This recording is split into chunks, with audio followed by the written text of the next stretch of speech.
After having the 3-month IELTS preparation from Australia scholarship, I had to go through another 6-month IELTS preparation.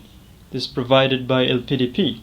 So the total time that it took for English preparation was 9 months. Then after having going through these sort of programs, I could actually improve my English proficiency and also get accepted by the University of Queensland, which was one of my priorities as well in the time. It was quite a long journey. It's been a lot of energy and motivation and challenge and frustration that I had to go through. And it's actually all about time. I realized that when we really have the willingness or motivation, there is certainly a way to get there, as long as we want to sacrifice more time, more energy, and more attention.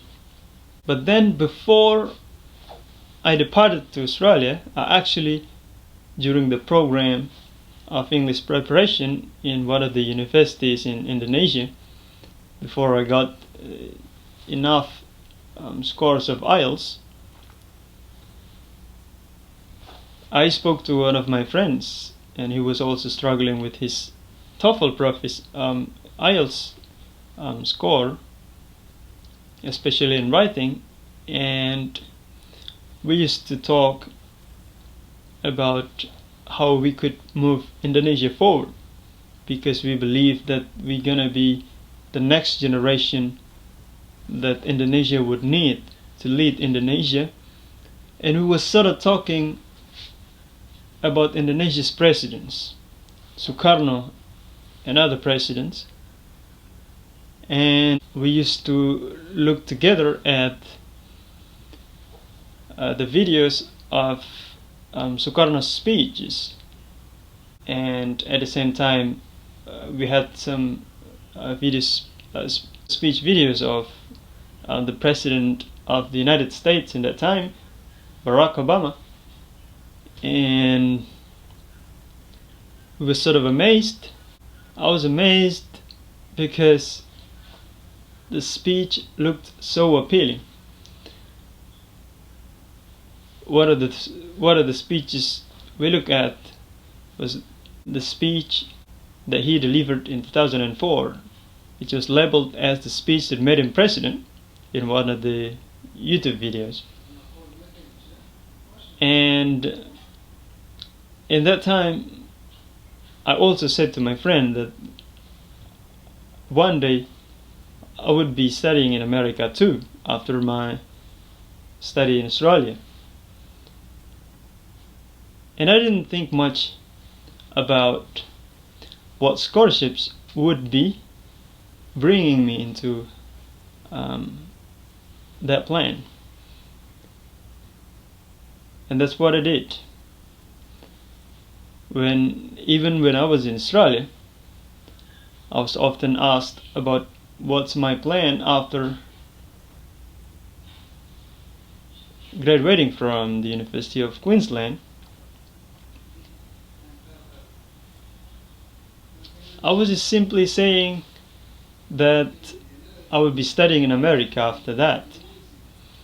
One thing that I was really scared of before I studied in Australia about how to get to America was graduate record examination, which I had no idea about because I knew that the questions would be so hard. But then as I decided to apply for Fulbright scholarship, again it was also the invitation of one of my best friends, with whom also I studied in Australia. Her name is Dia, and she's now also studying in America, in Knoxville. we decided to apply for Fulbright scholarship when we were still in Australia, when we were about to graduate. And alhamdulillah, thankfully, both of us were accepted.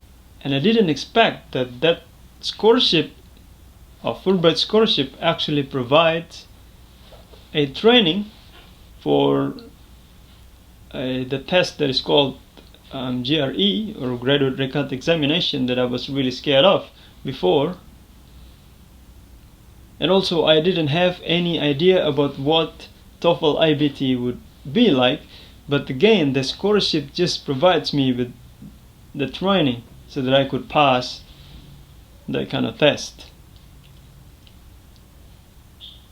But still, I had to put more and more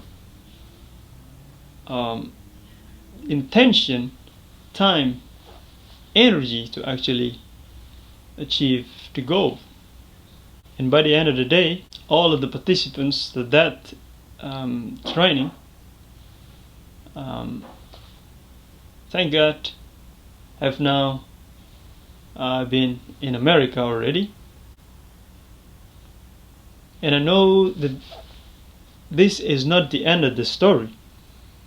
One story is a ladder, or a way, or a bridge to another story. One success is a bridge to another success.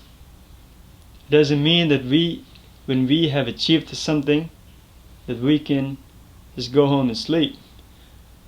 We can just relax and stop. It doesn't mean that we don't have another priority to achieve or to pursue. The more we achieve something, the more we realize that there is something more that we could, or we have to achieve.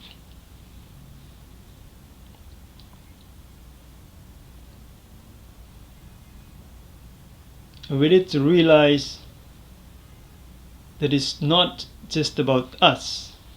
It is not just about ourselves, but it's about how to succeed and implement our success to actually help each other, to make the world a better place to live. And that's the core mission of this life. And that's the story that I want to deliver today, and I hope that could be inspiring for anyone who watches this video. Thank you so much. Assalamu alaikum wa rahmatullahi wa barakatuh.